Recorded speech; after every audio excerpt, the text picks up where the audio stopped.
Hi all, welcome to our channel turning PSC. അപ്പം നമ്മൾ ഇന്ന് ഡിസ്കസ് ചെയ്യാനായിട്ട് പോകുന്നത് ഒരു ക്വസ്റ്റ്യൻ പേപ്പറാണ്. 038/24. 038/24. നമുക്ക് സ്റ്റാർട്ട് ചെയ്യാം. 2022 ജനുവരി 21 3 സംസ്ഥാനങ്ങൾ അവരുടെ 50-ാം സംസ്ഥാന ദിനം ആചരിച്ചു. താഴെ പറയുന്നതിൽ ഏതാണ് ഈ മൂന്നിൽ ഒന്നല്ലാത്തത്? അതായത് 4 സ്റ്റേറ്റ് കൊടുത്തിട്ടുണ്ട്, ഇതിൽ പെടാത്തതാണ് ചോദിച്ചിരിക്കുന്നത്. ഏതാണ്? നാഗാലാൻഡ് ആണ് പെടാത്തത്. മണിപ്പൂര്, മേഘാലയ, ത്രിപുര ഈ 3 സ്റ്റേറ്റും 2022 ജനുവരി 21 അവരുടെ 50-ാം സംസ്ഥാന ദിനം ആചരിച്ചു. അതായത് 50 വർഷം പിന്നിട്ടു എന്നാണ് പറയുന്നത്. മണിപ്പൂര്, മേഘാലയ, ത്രിപുര 2022 ജനുവരി 21 ആയപ്പോൾ. അടുത്തത്, വ്യവസായവൽക്കരണത്തിന്റെ അടിസ്ഥാനത്തിൽ സാമ്പത്തിക വികസനത്തിന് ഒരു പദ്ധതി തയ്യാറാക്കുന്നതിനായി 1938 ദേശീയ ആസൂത്രണ സമിതി അഥവാ ആസൂത്രണ കമ്മീഷന്റെ മുൻഗാമി സ്ഥാപിക്കുന്നതിൽ പ്രധാന പങ്ക് വഹിച്ചത് ആരാണ്? ഓപ്ഷൻ ബി സുഭാഷ് ചന്ദ്രബോസ് ആണ്. Option B Subhash Chandrabose. വ്യവസായവൽക്കരണത്തിന്റെ അടിസ്ഥാനത്തിൽ സാമ്പത്തിക വികസനത്തിന് ഒരു പദ്ധതി തയ്യാറാക്കുന്നതിനായി 1938 ദേശീയ ആസൂത്രണ സമിതി സ്ഥാപിക്കുന്നതിൽ പ്രധാന പങ്ക് വഹിച്ചത് സുഭാഷ് ചന്ദ്രബോസ് ആണ്. അടുത്തത്, 1933 മഹാത്മാഗാന്ധി എല്ലാ രാഷ്ട്രീയ പ്രവർത്തനങ്ങളിൽ നിന്നും പിന്മാറുകയും 12,504 മൈൽ ദൂരത്തിൽ രാജ്യവ്യാപകമായി പര്യടനം നടത്തുകയും ചെയ്തു. ഈ പര്യടനം അറിയപ്പെടുന്നത് ഏതു പേരിലാണെന്നാണ് ചോദിച്ചത്. ഏതാണ്? ഓപ്ഷൻ ഡി ഹരിജൻ യാത്രാ പര്യടനമാണ്. 1933 മഹാത്മാഗാന്ധി എല്ലാ രാഷ്ട്രീയ പ്രവർത്തനങ്ങളിൽ നിന്ന് പിന്മാറുകയും 12,504 മൈൽ ദൂരത്തിൽ രാജ്യവ്യാപകമായി പര്യടനം നടത്തുകയും ചെയ്തു. ഈ പര്യടനമാണ് ഹരിജൻ യാത്രാ പര്യടനം എന്ന് പറയുന്നത്. അടുത്തത്, അക്ബറിന്റെ ഭരണകാലത്ത് നിർമ്മിക്കാത്ത കോട്ട ഏതാണ്? അക്ബറിന്റെ ഭരണകാലത്ത് നിർമ്മിക്കാത്ത കോട്ടയാണ് ഏതെന്ന് പറയുന്നത്? ഓപ്ഷൻ എ പുരാണഖില എന്ന് പറയുന്നത്. പുരാണഖില എന്ന് പറയുന്നത്. അപ്പം ഏതാണ്? ആഗ്ര കോട്ട, ലാഹോർ കോട്ട, അഹമ്മദാബാദ് കോട്ട.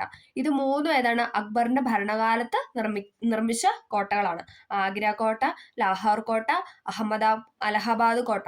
ആഗ്ര കോട്ട, ലാഹോർ കോട്ട, അലഹബാദ് കോട്ട. ഈ 3 കോട്ടകൾ എന്താണ്? അക്ബറിന്റെ ഭരണകാലത്ത് നിർമ്മിക്കപ്പെട്ടതാണ്.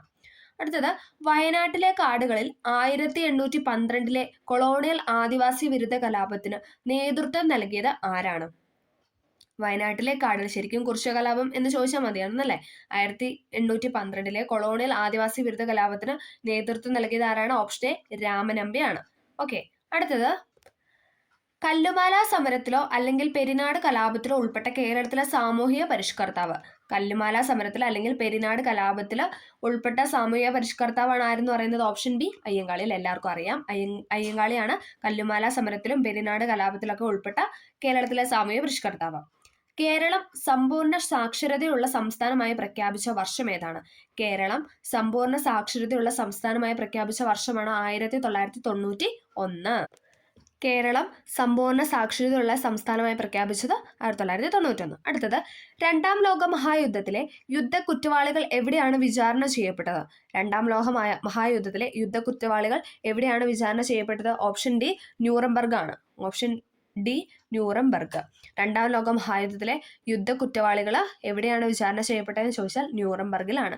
അടുത്തത്, 18ാം നൂറ്റാണ്ടിൽ താഴെ പറയുന്ന തത്വചിന്തകരിൽ ആരാണ് ഈ പ്രസിദ്ധമായ വാക്കുകൾ പറഞ്ഞത്? മനുഷ്യൻ സ്വതന്ത്രമായി ജനിക്കുന്നു, പക്ഷെ എല്ലായിടത്തും ചെങ്ങലയിലാണ്. SRT ഫാക്ട് ആണ് അല്ലെ. മനുഷ്യൻ സ്വതന്ത്രനായി ജനിക്കുന്നു, പക്ഷെ എല്ലായിടത്തും ചെങ്ങലയിലാണ്. ഇങ്ങനെ പറഞ്ഞ വ്യക്തിയാണ് ആരെന്ന് പറയുന്ന? Option A Jean Jacques Rousseau അല്ലെ. റൂസോ പറഞ്ഞ വാക്കുകൾ എന്ന് പറഞ്ഞിട്ട് നമ്മുടെ SRT തന്നിരിക്കുന്ന ഒരു കോട്ടാണ് ഇത്. മനുഷ്യൻ സ്വതന്ത്രമായി ജനിക്കുന്നു, പക്ഷെ എല്ലായിടത്തും ചെങ്ങലയിലാണ്. ജീൻ ജാക്വസ് റൂസോ പറഞ്ഞ വാക്കുകളാണ്. താഴെ പറയുന്നവയിൽ ഏതാണ് ഐക്യരാഷ്ട്രസഭയുടെ ഔദ്യോഗിക ഭാഷ അല്ലാത്തത്? ഇമ്പോർട്ടൻ്റ് ആണ്. താഴെ പറയുന്നതിൽ ഏതാണ് ഐക്യരാഷ്ട്രസഭയുടെ ഭാഷ അല്ലാത്തത്? ഓപ്ഷൻ ഡി പോർച്ചുഗീസ് ആണ്. സ്പാനിഷ്, അറബിക്, ഫ്രഞ്ച് ഇത് 3 എന്താണ്? ഐക്യരാഷ്ട്രസഭയുടെ ഔദ്യോഗിക ഭാഷയിൽ പെടുന്നതാണ്. അത് പഠിച്ചു വെക്കണേ. സ്പാനിഷ്, അറബിക്, ഫ്രഞ്ച് ഈ 3 ലാംഗ്വേജ് എന്താണ്? ഐക്യരാഷ്ട്രസഭയുടെ ഔദ്യോഗിക ഭാഷയായിട്ട് അറിയപ്പെടുന്നതാണ്. Spanish, Arabic, French.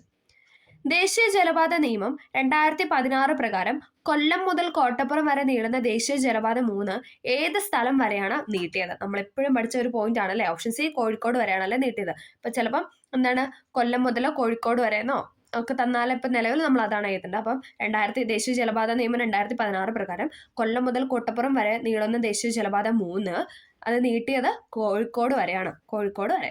അടുത്തത്, താഴെ പറയുന്നതിൽ ഏതാണ് ഇന്ത്യയിൽ ഭൂതാപ നിലയല്ല എന്നാണ് ചോദിക്കുന്നത്. ഏതാണ്? ഓപ്ഷൻ ബി ആണ്. 1, 3 എന്താണ്? ഭൂതാപ നിലയല്ല. ഓക്കെ, നമുക്ക് നോക്കാം. താതപാനി, പിന്നെ എന്താണ്? പുക. നറോറയും സിംഗ്രൗളി എന്ന് പറയുന്നതും എന്താണ്? ഭൂതാപ നിലയങ്ങളാണ്. ഓക്കെ, നറോറ, സിംഗ്രൗളി. ഓക്കെ, അടുത്തത് താഴെ പറയുന്ന ജോഡികളിൽ ഏതാണ് തെറ്റായി പൊരുത്തപ്പെട്ടതെന്നാണ് ചോദിച്ചിരുന്നത്. അതായത് തെറ്റായിട്ട് കൊടുത്തിട്ടുള്ള ഏതാണ്? പാലന്റ് റോക്ക് എന്ന് പറഞ്ഞിട്ട് പിന്നെ രൂപാന്തരപ്പെട്ട പാറ, അങ്ങനെ 2 പോയിന്റാണ് അവർ തന്നിട്ടുള്ളത്. ഇതിൽ തെറ്റായിട്ട് കൊടുത്തിട്ടുള്ള മണൽക്കല്ല് സിസ്റ്റ് എന്ന് പറയുന്നതാണ് തെറ്റ്. Granite, knees, ചുണ്ണാമ്പുകല്ല്, marble, Sheila, slate, ഇതെല്ലാം എസ് ഫാക്ട് ആണ്.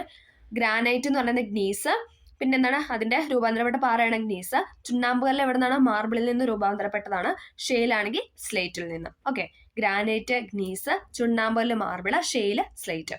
അടുത്തത് സർവേ ഓഫ് ഇന്ത്യ ട്രോപ്പോഗ്രാഫിക്കൽ മാപ്പുകളിൽ ഏത് പ്രൊജക്ഷനാണ് ഉപയോഗിക്കുന്നത്? സർട്ടിഫാക്റ്റ് ആണ്. സർവേ ഓഫ് ഇന്ത്യ, SOI എന്ന് പറയും. സർവേ ഓഫ് ഇന്ത്യ ടോപ്പോഗ്രാഫിക്കൽ മാപ്പുകളിൽ ഏത് പ്രൊജക്ഷനാണ് ഉപയോഗിക്കുന്നത് എന്ന് വെച്ചാൽ ഏതാണ്?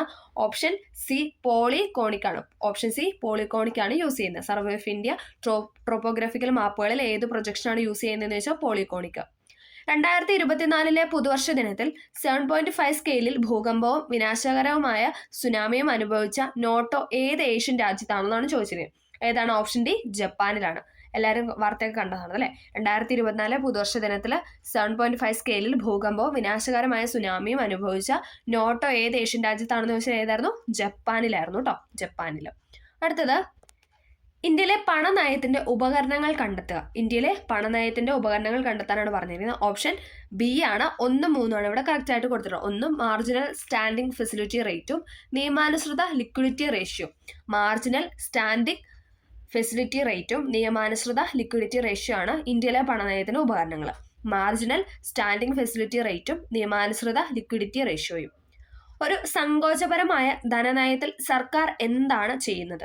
ഒരു സങ്കോചപരമായ ധനനയത്തിൽ സർക്കാർ എന്താണ് ചെയ്യുന്നതെന്ന് ചോദിച്ചാൽ കുറഞ്ഞ സർക്കാർ ചെലവും ഉയർന്ന നികുതികളും. എന്താണ്? സർക്കാർ ചെലവ് അവിടെ കുറവാണ്, നികുതി എന്താണ്? ഉയർന്നതാണ് അല്ലെ? നികുതി കൂടിയതാണ്.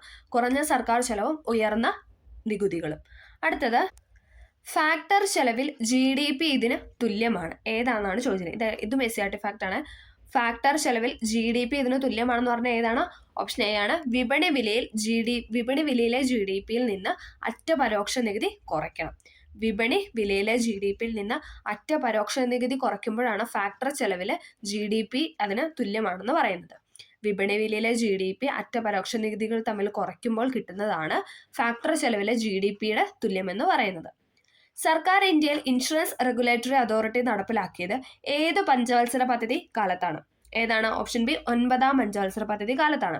സർക്കാർ ഇന്ത്യയിൽ ഇൻഷുറൻസ് റെഗുലേറ്ററി അതോറിറ്റി നടപ്പിലാക്കിയത് 9ാം പഞ്ചവത്സര പദ്ധതി കാലത്താണ്. അടുത്തത് എല്ലാ അസംഘടിത തൊഴിലാളികളുടെയും കേന്ദ്രീകൃത ഡാറ്റാബേസ് സൃഷ്ടിക്കുന്നതിനായി താഴെ പറയുന്നതിൽ ഏത് കേന്ദ്ര മന്ത്രാലയമാണ് ഈ ശ്രം പോർട്ടൽ ആരംഭിച്ചത്? ഏതാണ്? ഓപ്ഷൻ ഡി, ലേബർ എംപ്ലോയ്മെന്റ് മന്ത്രാലയമാണ്. എല്ലാ അസംഘടിത തൊഴിലാളികളുടെയും കേന്ദ്രീകൃത ഡാറ്റാബേസ് സൃഷ്ടിക്കുന്നതിനായി താഴെ പറയുന്ന ഏത് കേന്ദ്ര മന്ത്രാലയമാണ് ഈ ശ്രം പോർട്ടൽ ആരംഭിച്ചതെന്ന് ചോദിച്ചാൽ ലേബർ എംപ്ലോയ്മെന്റ് മന്ത്രാലയമാണ്. ലേബർ എംപ്ലോയ്മെന്റ് മന്ത്രാലയം. താഴെ പറയുന്നതിൽ ഏതാണ് സിവിൽ സർവീസിന്റെ പ്രവർത്തനം അല്ലാത്തത്? സിവിൽ സർവീസിന്റെ പ്രവർത്തനം അല്ലാത്തതാണ് ചോദിച്ചിരിക്കുന്ന ഓപ്ഷൻ സി ആണ്. ഗവൺമെന്റിന്റെ നയങ്ങൾ നടപ്പിലാക്കൽ, നിയുക്ത നിയമനിർമ്മാണം, സാമൂഹിക സേവനങ്ങൾ നിർവഹിക്കുന്നു. ഇത് മൂന്നുമാണ് എന്തെന്ന് പറഞ്ഞാൽ സിവിൽ സർവീസിന്റെ പ്രവർത്തനങ്ങളിൽ പെടുന്നത്. ഗവൺമെന്റിന്റെ നയങ്ങൾ നടപ്പിലാക്കൽ, നിയുക്ത നിയമനിർമ്മാണം, സാമൂഹിക സേവനങ്ങൾ നിർവഹിക്കുന്നു. അടുത്തത് വിഷൻ സ്റ്റേറ്റ്മെന്റിൽ വ്യക്തമാക്കിയിട്ടുള്ള NEGPയുടെ ലക്ഷ്യങ്ങളെ സംബന്ധിച്ച് താഴെ പറയുന്നതിൽ എന്താണ് ശരിയായത്? വിഷൻ സ്റ്റേറ്റ്മെന്റിൽ വ്യക്തമാക്കിയിട്ടുള്ള NEGPയുടെ ലക്ഷ്യങ്ങളെ സംബന്ധിച്ച് താഴെ പറയുന്നതിൽ ഏതാണ് ശരിയായത്? NEGP എന്ന് പറഞ്ഞാൽ എന്താണ്? നാഷണൽ ഇ ഗവേണൻസ് പ്ലാൻ അല്ലേ? അത് പറയാൻ വിട്ടുപോയി. NEGP എന്ന് പറഞ്ഞാൽ നാഷണൽ ഇ ഗവേണൻസ് പ്ലാൻ. അപ്പം നമുക്ക് നോക്കാം. ഉത്തരം എന്ന് പറയുന്നത് ഓപ്ഷൻ ബി ആണ്. 1ഉം 2ഉം ആണ് കേട്ടോ. പൊതുസേവനങ്ങൾ പൗരന്മാർക്ക് വീടിന്റെ അടുത്ത് എത്തിക്കുക, കാര്യക്ഷമതയും സുതാര്യതയും ഉറപ്പാക്കുക. പൊതുസേവനങ്ങൾ പൗരന്മാർക്ക് വീടിന്റെ അടുത്ത് എത്തിക്കുക, കാര്യക്ഷമതയും സുതാര്യതയും ഉറപ്പാക്കുക. വിഷൻ സ്റ്റേറ്റ്മെന്റിൽ വ്യക്തമാക്കിയിട്ടുള്ള നാഷണൽ ഇ ഗവേണൻസ് പ്ലാനിന്റെ ലക്ഷ്യങ്ങളെ സംബന്ധിച്ച് ശരിയായതാണ് പൊതുസേവനങ്ങൾ പൗരന്മാർക്ക് വീടിന്റെ അടുത്ത് എത്തിക്കുക, കാര്യക്ഷമതയും സുതാര്യതയും ഉറപ്പാക്കുക. ഇത് രണ്ടുമാണ് ശരിയായിട്ട് കൊടുത്തിട്ടുള്ളത്. അടുത്തത് രാഷ്ട്രീയ പാർട്ടികളുടെ പ്രവർത്തനങ്ങളുമായി ബന്ധപ്പെട്ട് താഴെ പറയുന്ന ഏതാണ് ശരിയായിട്ടുള്ളത്? രാഷ്ട്രീയ പാർട്ടികളുമായി ബന്ധപ്പെട്ട് താഴെ പറയുന്നത് ശരിയായത് നമുക്ക് നോക്കാം. സാമൂഹികവൽക്കരണത്തിന്റെയും പങ്കാളിത്തത്തിന്റെയും പ്രവർത്തനം ശരിയാണല്ലേ. സാമൂഹികവൽക്കരണത്തിന്റെയും പങ്കാളിത്തത്തിന്റെയും പ്രവർത്തനം, സംയോജനത്തിന്റെ പ്രവർത്തനം, രാഷ്ട്രീയ അധികാരം പ്രയോഗിക്കുന്നതിന്റെ പ്രവർത്തനം. മുകളിൽ പറഞ്ഞ എല്ലാം ഉണ്ടല്ലേ. സാമൂഹികവൽക്കരണത്തിന്റെയും പങ്കാളിത്തത്തിന്റെയും പ്രവർത്തനം, സംയോജനത്തിന്റെ പ്രവർത്തനം, രാഷ്ട്രീയ അധികാരം പ്രയോഗിക്കുന്നതിന്റെ പ്രവർത്തനം.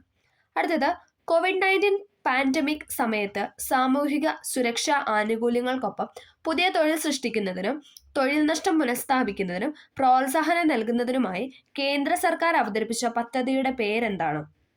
ഏതാണ്? ഓപ്ഷൻ ബി ആത്മനിർഭർ ഭാരത് റോസ്ഗർ യോജന എന്നാണ്. ABRY.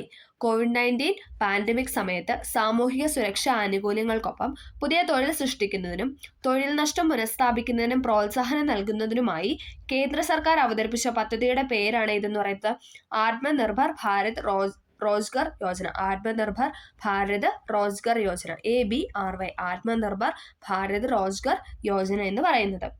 അടുത്തത്, ആദിവാസികൾക്കും ദളിതർക്കും പ്രത്യേക ശ്രദ്ധ നൽകിക്കൊണ്ട് സംസ്ഥാനത്തിനുള്ളിലെ പാർശ്വവൽക്കരിക്കപ്പെട്ട സമുദായങ്ങൾക്ക് സാമ്പത്തിക പിന്തുണ വർദ്ധിപ്പിക്കുന്നതിന് വാർദ്ധക്യ പെൻഷനുകളുടെ പ്രായപരിധി 60 നിന്ന് 50 കുറച്ച സംസ്ഥാനം ഏതാണ്? ഓപ്ഷൻ എ ആണ് അല്ലെ, ജാർഖണ്ഡ് ആണ്. ആദിവാസികൾക്കും ദളിതർക്കും പ്രത്യേക ശ്രദ്ധ നൽകിക്കൊണ്ട് സംസ്ഥാനത്തിനുള്ളിലെ പാർശ്വവൽക്കരിക്കപ്പെട്ട സമുദായങ്ങൾക്ക് സാമ്പത്തിക പിന്തുണ വർദ്ധിപ്പിക്കുന്നതിന് വാർദ്ധക്യ പെൻഷനുകളുടെ പ്രായപരിധി 60 നിന്ന് 50 കുറച്ച സംസ്ഥാനമാണ് ജാർഖണ്ഡ് എന്ന് പറയുന്നത്. ഇമ്പോർട്ടൻ്റ് ആണ്. അടുത്തത്, ഭരണഘടനാ അസംബ്ലിയുമായി ബന്ധപ്പെട്ട് താഴെ പറയുന്ന പ്രസ്താവനകൾ പരിഗണിക്കുക. ശരിയായിട്ടുള്ളത് തിരഞ്ഞെടുക്കാനാണ് പറഞ്ഞിട്ടുള്ളത്. ഓപ്ഷൻ ബി 2 മാത്രമാണ് ഇവിടെ ശരിയായിട്ട് കൊടുത്തിട്ടുള്ളത്. 1ഉം 3 ഇവിടെ തെറ്റാണ്. നിയമസഭയിലെ ആകെ അംഗങ്ങൾ എന്ന് പറയുന്നത് 389 ആയിരുന്നു. 3, 8, 9 അല്ലെ, നമ്മളെപ്പോഴും പഠിക്കുന്നതാണ്. SCT ഫാക്ട് കൂടെയാണ്. ഭരണഘടനാ അസംബ്ലിയിലെ ആകെ അംഗങ്ങൾ എന്ന് പറയുന്നത്, നിയമസഭയിലെ ആകെ അംഗങ്ങൾ എന്ന് പറയുന്നത് 389 ആയിരുന്നു. അതാണ് ശരി. ആർട്ടിക്കിൾ 26 മതപരമായ കാര്യങ്ങൾ കൈകാര്യം ചെയ്യാനുള്ള സ്വാതന്ത്ര്യം നൽകുന്നു. അത് താഴെ പറയുന്നതിൽ ഏതിന് വിധേയമാണെന്നാണ് ചോദിച്ചിരിക്കുന്നത്. പൊതുക്രമമുണ്ട്, ധാർമ്മികതയുണ്ട്, ആരോഗ്യമുണ്ട്. അതിലേതാണ്? Option D. മുകളിൽ പറഞ്ഞ എല്ലാം ഉണ്ടല്ലേ. പൊതുക്രമം, ധാർമ്മികത, ആരോഗ്യം. ആർട്ടിക്കിൾ 26 എന്ന് പറഞ്ഞാൽ മതപരമായ കാര്യങ്ങൾ കൈകാര്യം ചെയ്യാനുള്ള സ്വാതന്ത്ര്യം നൽകുന്നു. അത് താഴെ പറയുന്നതിൽ ഏതിന് വിധേയമാണെന്ന് വെച്ചാൽ പൊതുക്രമം, ധാർമ്മികത, ആരോഗ്യം. ഓക്കെ. അടുത്തത്, പരിസ്ഥിതി സംരക്ഷണത്തിനും മെച്ചപ്പെടുത്തലിനും വനങ്ങളുടെയും വന്യജീവികളുടെയും സംരക്ഷണത്തിനും വ്യവസ്ഥകൾ നൽകിയിട്ടുള്ള ആർട്ടിക്കിൾ ഏതാണ്? പരിസ്ഥിതി സംരക്ഷണത്തിനും മെച്ചപ്പെടുത്തലിനും വനങ്ങളുടെയും വന്യജീവികളുടെയും സംരക്ഷണത്തിനും വ്യവസ്ഥകൾ നൽകിയിട്ടുള്ള അനുച്ഛേദമാണ് ചോദിച്ചിരിക്കുന്നത്. ഏതാണ്? ഓപ്ഷൻ ബി 2ഉം 3ഉം ഉണ്ട്. അതായത് 48A ഉണ്ട്, 51A ഉണ്ട്. ഇമ്പോർട്ടൻ്റ് ആണ്. 48A 51A. പരിസ്ഥിതി സംരക്ഷണത്തിനും മെച്ചപ്പെടുത്തലിനും വനങ്ങളുടെയും വന്യജീവികളുടെയും സംരക്ഷണത്തിനും വ്യവസ്ഥകൾ നൽകിയിട്ടുള്ള ആർട്ടിക്കിളാണ് 48A 51A എന്ന് പറയുന്നത്. അടുത്ത ഡിലീഷൻ ആയ ക്വസ്റ്റ്യൻ ആണ്. നമുക്ക് അടുത്തതിലോട്ട് പോവാം. 106 ഭരണഘടനാ ഭേദഗതിയിലൂടെ വരുത്തിയ മാറ്റങ്ങൾ എന്തെല്ലാമാണ്? 106 ഭരണഘടനാ ഭേദഗതിയിലൂടെ വരുത്തിയ മാറ്റങ്ങൾ നമുക്ക് നോക്കാം. ഇമ്പോർട്ടൻ്റ് ആണ്. ഓപ്ഷൻ സി 1ഉം 2ഉം ഉണ്ട്. ഭേദഗതി ചെയ്ത ആർട്ടിക്കിൾ 239AA ആണ്. 239AA ആണ് ഭേദഗതി ചെയ്ത ആർട്ടിക്കിൾ എന്ന് പറയുന്നത്. ആർട്ടിക്കിൾ 330A, ആർട്ടിക്കിൾ 332A ഉൾപ്പെടുത്തി, അതായത് കൂട്ടിച്ചേർത്തു. ആർട്ടിക്കിൾ 330A 332A ഉൾപ്പെടുത്തി എന്നാണ് പറയുന്നത്. ഭേദഗതി ചെയ്ത ആർട്ടിക്കിൾ ചോദിച്ചാൽ 239AA ആണ്. തൊട്ടടുത്ത 2 ആർട്ടിക്കിൾ, അതായത് 330, 332 എന്നാണ് കൂട്ടിച്ചേർത്തു. ഒന്നും കൂടെ പറയാം. 239AA ആണ് നമ്മൾ ഭേദഗതി ചെയ്തത്. എന്നിട്ട് എന്താണ് കൂട്ടിച്ചേർത്ത് 2 330, 332. അതിനകത്തൊരു A ഇട്ട് കൊടുക്കാം. ഓക്കെ. 330A 332A. ഓക്കെ. അടുത്തത്, 2023 വിംബിൾഡണിൽ വിജയം നേടിയത് ആരാണ്? 2023 വിംബിൾഡണിൽ വിജയം നേടിയത് ഓപ്ഷൻ ബി കാർലോസ് അൽക്കാരസ് ആണ്. Carlos Alcaraz. Option B Carlos Alcaraz ആണ് എന്തെന്ന് പറയുന്നത് 2023 വിംബിൾഡണിൽ വിജയം നേടിയത്. ആദ്യത്തെ വയലാർ അവാർഡ് നേടിയ പുസ്തകം ഏതാണ്? ആദ്യത്തെ വയലാർ അവാർഡ് നേടിയ പുസ്തകമാണ് അഗ്നിസാക്ഷി. ആദ്യത്തെ വയലാർ അവാർഡ് നേടിയ പുസ്തകമാണ് അഗ്നിസാക്ഷി. ഓസ്കാർ നേടിയ ആദ്യത്തെ മലയാളി ആരാണ്? ഓസ്കാർ നേടിയ ആദ്യത്തെ മലയാളിയാണ് ഓപ്ഷൻ എ റസൂൽ പൂക്കുറ്റി. എല്ലാവർക്കും അറിയാം അല്ലെ. ഓസ്കാർ നേടിയ ആദ്യത്തെ മലയാളിയാണ് റസൂൽ പൂക്കുറ്റി. ഏകദിന അന്താരാഷ്ട്ര ക്രിക്കറ്റിൽ സച്ചിൻ ടെണ്ടുൽക്കർ എത്ര റൺസ് നേടി? നല്ലൊരു ക്വസ്റ്റ്യൻ അല്ലെ. ഏകദിന അന്താരാഷ്ട്ര ക്രിക്കറ്റിൽ സച്ചിൻ ടെണ്ടുൽക്കർ എത്ര റൺസ് നേടി എന്ന് വെച്ചാൽ എത്രയാണ്? Option D 18426. 18426. ഓക്കെ. ഏകദിന അന്താരാഷ്ട്ര ക്രിക്കറ്റിൽ സച്ചിൻ ടെണ്ടുൽക്കർ എത്ര റൺസ് നേടിയെന്ന് വെച്ചാൽ 18426. കാട്ടുകുതിര എന്ന സിനിമയുടെ തിരക്കഥാകൃത്ത് ആരാണ്? കാട്ടുകുതിര എന്ന സിനിമയുടെ തിരക്കഥാകൃത്താണ് ഓപ്ഷൻ സി എസ്.എൽ. പുരം സദാനന്ദൻ. എസ്.എൽ. പുരം സദാനന്ദനാണ് കാട്ടുകുതിര എന്ന സിനിമയുടെ തിരക്കഥാകൃത്ത് എന്ന് പറയുന്നത്. എസ്.എൽ. പുരം സദാനന്ദനാണ് കാട്ടുകുതിര എന്ന സിനിമയുടെ തിരക്കഥാകൃത്ത്. ജി ശങ്കരക്കുറുപ്പിന്റെ ഓടക്കുഴലിന് ആമുഖം എഴുതിയത് ആരാണ്? ജി ശങ്കരക്കുറുപ്പിന്റെ ഓടക്കുഴലിന് ആമുഖം എഴുതിയത് ആരാണ്? ഓപ്ഷൻ എ എസ് ഗുപ്തൻ നായരാണ്. ഇമ്പോർട്ടൻ്റ് ആണ്. എസ് ഗുപ്തൻ നായരാണ് ജി ശങ്കരക്കുറുപ്പിന്റെ ഓടക്കുഴൽ എന്ന കൃതിക്ക് ആമുഖം എഴുതിയത്. കുമാരനാശാൻ അന്തരിച്ച വർഷം ഏതാണ്? കുമാരനാശാൻ അന്തരിച്ച വർഷമാണ് അല്ലെ. അതിന്റെ 100 വർഷം തികഞ്ഞു എന്നൊക്കെ പറഞ്ഞ ക്വസ്റ്റ്യൻ ചോദിച്ചിട്ടുണ്ട്. 1924 ഏകദേശം വൈക്കം സത്യാഗ്രഹം ആ ഒരു വർഷം വെച്ചിട്ട് കണക്ട് ചെയ്യുക. കുമാരനാശാൻ അന്തരിച്ച വർഷമാണ് 1924. കാഞ്ചനസീത എന്ന സിനിമയുടെ സംവിധായകൻ ആരാണ്? കാഞ്ചനസീത എന്ന സിനിമയുടെ സംവിധായകനാണ് G Aravindan. Option A G അരവിന്ദനാണ് Kanchana Sita എന്ന സിനിമയുടെ സംവിധായകൻ. 2022 ഫിഫ ലോകകപ്പിലെ അർജന്റീന ഫുട്ബോൾ ടീമിന്റെ പരിശീലകൻ ആരായിരുന്നു? 2022 ഫിഫ ലോകകപ്പിലെ അർജന്റീന ഫുട്ബോൾ ടീമിന്റെ പരിശീലകനായിരുന്നു ആരെന്ന് പറയുന്നത്? ഓപ്ഷൻ ഡി ലയണൽ സ്കലോനി എന്ന് പറയുന്നത്. ലയണൽ സ്കലോനിയാണ് 2022 ലോകകപ്പിലെ ഫിഫ ലോകകപ്പിലെ അർജന്റീന ഫുട്ബോൾ ടീമിന്റെ പരിശീലകനായിരുന്നു ലയണൽ സ്കലോനി. കേരളത്തിലെ ഏത് ജില്ലയിലാണ് തുഞ്ചൻ പറമ്പ് സ്ഥിതി ചെയ്യുന്നത്? കേരളത്തിലെ ഏത് ജില്ലയിലാണ് തുഞ്ചൻ പറമ്പ് സ്ഥിതി ചെയ്യുന്നത് ചോദിച്ചാൽ മലപ്പുറത്താണ്. കേരളത്തിലെ ഏത് ജില്ലയിലാണ് തുഞ്ചൻ പറമ്പ് എന്ന് ചോദിച്ചാൽ മലപ്പുറം ജില്ലയിലാണ്. താഴെ പറയുന്നവ പൊരുത്തപ്പെടുത്താനാണ് പറഞ്ഞത്. അതായത് ചേരുംപടി ചേർത്ത് നമ്മൾ എഴുതാനാണ് പറഞ്ഞിരിക്കുന്നത്. ഏതാണ്? ഓപ്ഷൻ ഡി ആണ്. ഇവിടെ ശരിയായിട്ട് കൊടുത്തുള്ള ഓപ്ഷൻ ഡി ആണ്. ഹബ്ബ് എന്ന് പറയുന്നത് ഏതാണ്? നിരവധി കമ്പ്യൂട്ടറുകൾ ഒരുമിച്ച് ബന്ധിപ്പിക്കുന്നതാണ് ഹബ്ബ് എന്ന് പറയുന്നത്. റൂട്ടർ എന്താണ്? 2 വ്യത്യസ്ത നെറ്റ്വർക്കുകളെ ബന്ധിപ്പിക്കുന്നതാണ് റൂട്ടർ എന്ന് പറയുന്നത്. 2 വ്യത്യസ്ത നെറ്റ്വർക്കുകളെ ബന്ധിപ്പിക്കുന്നു. റിപ്പീറ്റർ എന്താണ്? റിപ്പീറ്റർ എന്ന് പറയുന്നത് നെറ്റ്വർക്കിൽ കൈമാറ്റം ചെയ്യുന്ന സിഗ്നലിനെ വർദ്ധിപ്പിക്കുന്നു. ഗേറ്റ് വേ എന്താണ്? വ്യത്യസ്ത പ്രോട്ടോകോളുകൾ കൈകാര്യം ചെയ്യാൻ കഴിയുന്നതാണ് ഗേറ്റ് വേ എന്ന് പറയുന്നത്. ഹബ് എന്ന് പറഞ്ഞാൽ എന്താണ്? 2 വ്യത്യസ്ത നെറ്റ്വർക്കുകളെ തമ്മിൽ ബന്ധിപ്പിക്കുന്നു. ഹബ് എന്ന് പറഞ്ഞാൽ നിരവധി കമ്പ്യൂട്ടറുകൾ ഒരുമിച്ച് ബന്ധിപ്പിക്കുന്നു. റൂട്ടർ എന്ന് പറഞ്ഞാൽ എന്താണ്? 2 വ്യത്യസ്ത നെറ്റ്വർക്കുകളെ ബന്ധിപ്പിക്കുന്നു. റിപ്പീറ്റർ ആണ് നെറ്റ്വർക്കുകൾ കൈമാറ്റം ചെയ്യുന്ന സിഗ്നലിനെ വർദ്ധിപ്പിക്കുന്നത്. ഗേറ്റ് വേ ആണ് വ്യത്യസ്ത പ്രോട്ടോകോൾ കൈകാര്യം ചെയ്യാൻ കഴിയുന്നത്. ഒന്നും കൂടെ പറയാം. ഹബ് എന്ന് പറഞ്ഞാൽ നിരവധി കമ്പ്യൂട്ടറുകൾ ഒരുമിച്ച് ബന്ധിപ്പിക്കുക. റൂട്ടർ എന്ന് പറഞ്ഞാൽ 2 വ്യത്യസ്ത നെറ്റ്വർക്കുകളെ ബന്ധിപ്പിക്കുന്നു. റിപ്പീറ്റർ എന്ന് പറഞ്ഞാൽ നെറ്റ്വർക്കിൽ കൈമാറ്റം ചെയ്യുന്ന സിഗ്നലിനെ വർദ്ധിപ്പിക്കുന്നു. ഗേറ്റ് വേ ആണെങ്കിൽ വ്യത്യസ്ത പ്രോട്ടോകോളുകൾ കൈകാര്യം ചെയ്യുന്നു. കമ്പ്യൂട്ടറിന്റെ സെൻട്രൽ പ്രോസസ്സിംഗ് യൂണിറ്റ് അഥവാ CPU വേഗത്തിലുള്ള പ്രോസസ്സിങ്ങിനായി പതിവായി ഉപയോഗിക്കുന്ന നിർദ്ദേശങ്ങളും ഡേറ്റയും താൽക്കാലികമായി സംഭരിക്കുന്ന സപ്ലിമെന്റൽ മെമ്മറി സിസ്റ്റം ഏതാണ്? കമ്പ്യൂട്ടറിന്റെ സെൻട്രൽ പ്രോസസ്സിംഗ് യൂണിറ്റ് വേഗത്തിലുള്ള പ്രോസസ്സിങ്ങിനായി പതിവായി ഉപയോഗിക്കുന്ന നിർദ്ദേശങ്ങളും ഡാറ്റയും താൽക്കാലികമായി സംഭരിക്കുന്ന സപ്ലിമെന്റൽ മെമ്മറി സിസ്റ്റമാണ് ഇതെന്ന് പറയുന്നത്. ഓപ്ഷൻ സി ക്യാഷ് മെമ്മറി എന്ന് പറയുന്നത്. അതായത് നമുക്ക് താൽക്കാലികമായിട്ട് സംഭരിക്കുന്ന സപ്ലിമെന്ററി മെമ്മറി സിസ്റ്റമാണ് ക്യാഷ് മെമ്മറി എന്ന് പറയുന്നത്. നമ്മൾ ക്ലിയർ ക്യാഷ് ഒക്കെ കൊടുക്കാറുണ്ട് അല്ലേ? CACH cash. ഓക്കെ. കമ്പ്യൂട്ടറിന്റെ സെൻട്രൽ പ്രോസസ്സിംഗ് യൂണിറ്റ് വേഗത്തിലുള്ള പ്രോസസ്സിങ്ങിനായി പതിവായി ഉപയോഗിക്കുന്ന നിർദ്ദേശങ്ങളും ഡാറ്റകളും താൽക്കാലികമായി സംഭരിക്കുന്ന സപ്ലിമെന്റൽ മെമ്മറി സിസ്റ്റമാണ് ക്യാഷ് മെമ്മറി എന്ന് പറയുന്നത്. ആക്രമണകാരികൾ ഒരു വെബ്സൈറ്റിന്റെ ഒരു ക്ലോൺ ഉണ്ടാക്കുകയും ഇരയ്ക്ക് ക്ഷുദ്രകരമായ ലിങ്ക് അയക്കുകയും ഇരകളിൽ നിന്ന് കാർഡ് നമ്പറുകൾ, ഉപയോക്തൃനാമങ്ങൾ, പാസ്വേഡുകൾ മുതലായവ പോലുള്ള സെൻസിറ്റീവ് ഡാറ്റ എക്സ്ട്രാക്ട് ചെയ്യാൻ ശ്രമിക്കുകയും ചെയ്യുന്ന വിപുലമായ ഫിഷിംഗ് സാങ്കേതികതയാണ് ഏതെന്ന് പറയുന്നത്? ഓപ്ഷൻ സി വെബ് ജാക്കിംഗ് എന്ന് പറയുന്നത്. ആക്രമണകാരികൾ ഒരു വെബ്സൈറ്റിന് ഒരു ക്ലോൺ ഉണ്ടാക്കുകയും ഇരയ്ക്ക് ക്ഷുദ്രകരമായ ലിങ്ക് അയക്കുകയും ഇരകളിൽ നിന്ന് കാർഡ് നമ്പർ അല്ലെ, നമ്മുടെ ക്രെഡിറ്റ് കാർഡിന്റെയോ അല്ലെങ്കിൽ ഡെബിറ്റ് കാർഡിന്റെ ഒക്കെ നമ്പർ, പിന്നെ ഉപയോക്തൃനാമങ്ങൾ, പിന്നെ പാസ്വേഡ്, നമ്മൾ കൊടുത്തിരുന്ന പാസ്വേഡ് മുതലായവ അതൊക്കെ എന്ന് പറഞ്ഞാൽ സെൻസിറ്റീവ് ഡേറ്റയാണ്. ആ ഡേറ്റ എക്സ്ട്രാക്ട് ചെയ്തെടുക്കാൻ വേണ്ടിയിട്ട് അവർ ശ്രമിക്കുക. അങ്ങനെ പറയുന്ന ആ ഫിഷിംഗ് സാങ്കേതികതയാണ് നമ്മൾ വെബ് ജാക്കിംഗ് എന്ന് പറയുന്നത്. Web jacking. അടുത്തത്, സ്വതന്ത്രമായി ആക്സസ് ചെയ്യാനും പരിഷ്കരിക്കാനുമുള്ള ഒരു സോഫ്റ്റ്വെയറിനെ ഡാഷ് എന്ന് പറയുന്നു. എന്താണ്? Option D open source software എന്നാണ് പറയുന്നത്. Open source software. സ്വതന്ത്രമായി ആക്സസ് ചെയ്യാനും പരിഷ്കരിക്കാനുമുള്ള ഒരു സോഫ്റ്റ്വെയറിനെയാണ് നമ്മൾ ഓപ്പൺ സോഴ്സ് സോഫ്റ്റ്വെയർ എന്ന് പറയുന്നത്. ലാറി പേജും സെൻട്രി ബ്രിനും ചേർന്ന് സ്ഥാപിച്ച ഏറ്റവും ജനപ്രിയമായ സെർച്ച് എഞ്ചിനുകളിൽ ഒന്നാണ് ഏതെന്ന് പറയുന്നത്? ഓപ്ഷൻ ബി ഗൂഗിൾ എന്ന് പറയുന്നത്. ലാറി പേജും പിന്നെ സെർജി ബ്രിനും ചേർന്ന് സ്ഥാപിച്ച ഏറ്റവും ജനപ്രിയമായ സെർച്ച് എഞ്ചിനാണ് ഗൂഗിൾ എന്ന് പറയുന്നത്.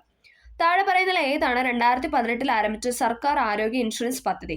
ഏതാണ്? ഓപ്ഷൻ ബി ആയുഷ്മാൻ ഭാരത് പ്രധാനമന്ത്രി ജൻ ആരോഗ്യ യോജന.